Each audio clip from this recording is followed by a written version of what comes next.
In today's video, I'm going to teach you how to subtract numbers in Excel. To get started, open the Excel workbook where you want to perform the subtraction. This can be any worksheet you're currently working on, as long as it contains the numbers you want to calculate with.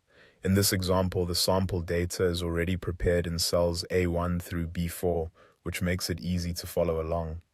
Once your workbook is open and your data is in place, move to cell C1 and type the heading remaining amount.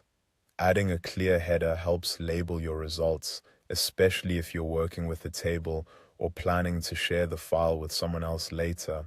Next, click into cell C2. This is where you will enter the subtraction formula.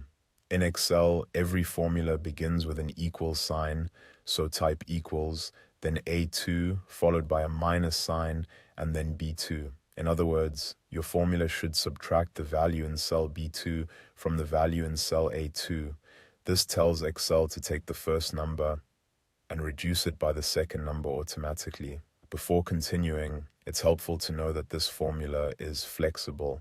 If you want to subtract different values, you can simply change the numbers in cells A2 or B2, and Excel will instantly update the result.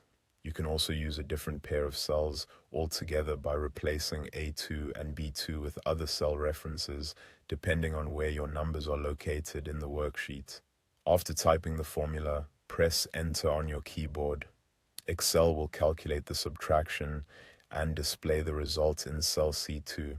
In this example, the returned value is 675. That confirms the formula is working correctly. If you want to apply the same subtraction pattern to the remaining rows, select cell C2 again. Then look for the fill handle, which is the small square in the bottom right corner of the selected cell. Click and drag that fill handle downward until you reach cell C4. Excel will copy the formula into the cells below and automatically adjust the row references for each line of data. This is a quick and efficient way to subtract numbers across multiple rows without having to retype the formula each time.